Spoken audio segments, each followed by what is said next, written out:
இப்போ பாருங்கள், நம்மளுடைய சன்னா மசாலா சூப்பராக தயாராகிடுச்சு சாப்பிட்றதுக்கு.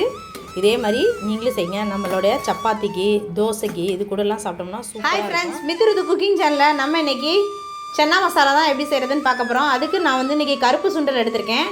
இப்போ நான் 150 கிராம் அளவுக்கு சுண்டல் எடுத்து ஊற வச்சுருந்தேன்.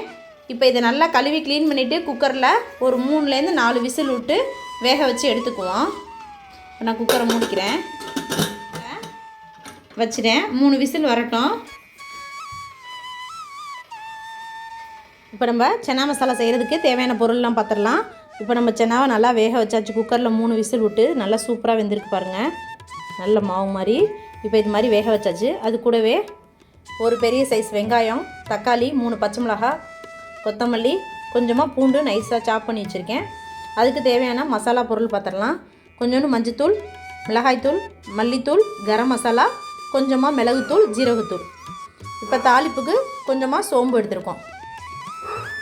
தேவையான அளவு உப்பு, செக்கில் ஆட்டின கடலெண்ணெய். இப்போ நம்ம அடுப்பு பற்ற வச்சிட்டோம். அடுப்பு நல்லா காஞ்சிருச்சு கடாயி. இப்போ இதில் ஒரு 3 டேபிள் ஸ்பூன் அளவுக்கு எண்ணெய் ஊற்றிக்குவோம். இப்போ எண்ணெய் நல்லா சூடாயிடுச்சு. ஒரு 1/2 டேபிள் ஸ்பூன் அளவுக்கு சோம்பு சேர்த்துக்குவோம்.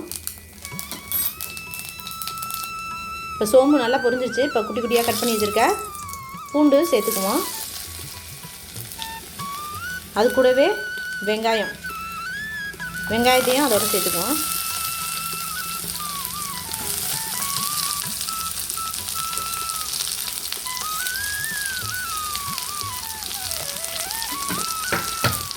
வெங்காயத்தை சேர்த்துட்டு நல்லா வதக்கி விட்டுக்குவோம். சொல்ல மறந்துட்டேன், இஞ்சி பூண்டு பேஸ்ட்டு சேர்த்துக்கணும். வெங்காயம், வெள்ளைப்பூடு இது எல்லாமே நல்லா வதங்கிருச்சு. இந்த ஸ்டேஜில் நம்ம எடுத்து வச்சுருக்க பச்சை மிளகா அதோட சேர்த்துக்குவோம். 3 பச்சை மிளகா, கொஞ்சமாக தக்காளி, 2 தக்காளி கட் பண்ணி வச்சுருந்தோம் பாருங்கள், அதையும் அது கூட சேர்த்துக்குவோம். கூடவே கொஞ்சமாக கொத்தமல்லி, புதினா எல்லாம் சேர்த்துருக்கோம். இப்போ இது எல்லாத்தையும் சேர்த்து நல்லா வதக்கிக்கலாம். இது கூட ஏற்கனவே சன்னாவுக்கு உப்பு சேர்த்துருக்கோம். இப்போ மசாலாவுக்கு தேவையான அளவுக்கு ஒரு 1/2 டேபிள் ஸ்பூன் அளவுக்கு உப்பு சேர்த்துக்குவோம். இது உப்பு சேர்த்துட்டு நல்லா வதக்கிக்கலாம். 1/2 டேபிள் ஸ்பூன் அளவுக்கு இஞ்சி பூண்டு விழுது சேர்த்துக்கலாம். இப்போ அதையும் சேர்த்துட்டு நல்லா வதக்கிக்கலாம். இப்போ இஞ்சி பூண்டு இது எல்லாமே சேர்த்துட்டோம், நல்லா வதங்கிருச்சு. இதில் ஒரு பாதி அளவு மட்டும் நம்ம வெங்காயம், தக்காளி இது எல்லாமே வதக்கியிருக்கோம் பார்த்திங்களா, அதை எடுத்துக்கலாம். பாதி விளைவு எடுத்து நம்ம ஒரு பிளேட்டில் ஆற வச்சுக்கலாம். இது நம்ம சன்னா அரைக்கிறதோடு சேர்த்து அரைச்சி போட்டோம்னு சொன்னால் டேஸ்ட்டு ரொம்பவே அருமையாக இருக்கும், மசாலா கிரேவி. அதுக்காண்டி நம்ம பாதி எடுத்துட்டேன். வெங்காயம் தக்காளிலாம் நல்லா வதங்கி எண்ணெயெல்லாம் பிரிஞ்சு வருது பாருங்கள். இந்த ஸ்டேஜில் நம்ம மசாலா சேர்த்துக்கலாம். ஒரு 1/2 டேபிள் ஸ்பூன் அளவுக்கு மஞ்சத்தூள்,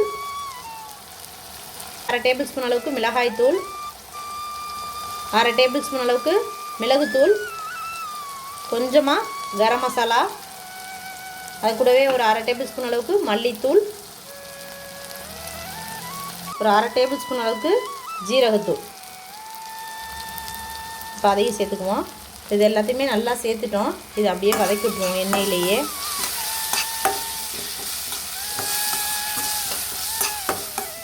எண்ணெயிலே எல்லாமே மசாலா எல்லாமே நல்லா வதங்கி ஒன்று சேர்ந்துருச்சு.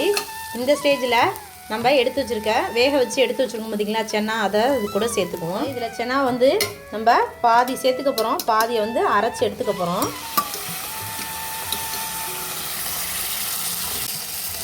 இப்போ இந்த அளவுக்கு நம்ம சேர்த்துக்கிட்டோம். இதையும் அந்த மசாலாவோட எல்லாமே ஒன்று போடுற மாதிரி நல்லா பரட்டி விட்டுக்குவோம். இதில் வந்து நம்ம தண்ணி சேர்க்கக்கூடாது. நம்ம ஏற்கனவே வந்து வேக வச்சு எடுத்துருக்கோம் பார்த்திங்களா கொண்டக்கடலை, அதோட தண்ணியை அதோட சேர்த்துக்குவோம். மிச்சம் இருக்க தண்ணியை அப்படியே சேர்த்துக்குவோம். நம்ம வேக வைக்கும்போது தண்ணி கரெக்டான குவான்டிட்டியில் சேர்க்கணும். ரொம்ப அதிகமாக ஊற்றி வேக வச்சோம்னு சொன்னால் திருப்பி அந்த தண்ணி நம்ம ஊற்றி வேக வைக்கிறதுக்கு எக்ஸஸாக இருக்கும். அதனால் கரெக்டாக ஊற்றினீங்கன்னா நல்லாயிருக்கும். இப்போ இந்த பக்கம் நல்லா வேகட்டும். அது கூடவே ஒரு மிக்ஸி ஜார் எடுத்துட்டோம்.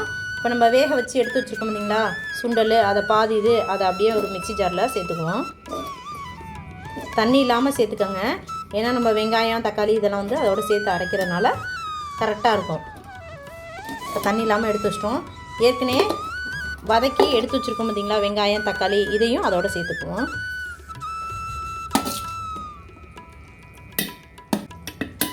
அப்படியே எல்லாத்தையும் எடுத்து போட்டுருவோம். இப்போ இது எல்லாத்தையுமே எடுத்தாச்சு. இதை மிக்ஸி ஜாரை மூடிக்குவோம். இதை நல்லா பேஸ்ட்டாக அரைச்சிட்டு வந்துடுவோம். நல்லா இந்த மாதிரி பேஸ்ட்டாக நம்ம அரைச்சி எடுத்துக்கிட்டோம். பாருங்கள், நல்லா நமக்கு சன்னா மசாலா ரெடி ஆயிடுச்சு. எண்ணெயெல்லாம் பிரிஞ்சு நல்லா மசாலாவோட பச்சை வாசம்லாம் போய் நல்லா வெந்துருச்சு. இப்போ இந்த ஸ்டேஜில் நம்ம அரைச்சி எடுத்து வச்சுருக்கோம் பார்த்தீங்களா, அதையும் அது கூட சேர்த்துக்குவோம்.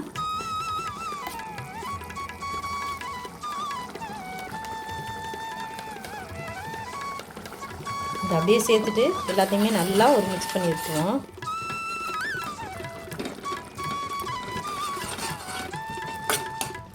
இப்போ பாருங்கள், நம்மளுடைய சன்னா மசாலா சூப்பராக தயாராகிடுச்சு. சாப்பிட்றதுக்கு இதே மாதிரி நீங்களும் செய்யுங்க. நம்மளுடைய சப்பாத்திக்கு, தோசைக்கு இது கூடலாம் சாப்பிட்டோம்னா சூப்பராக இருக்கும்.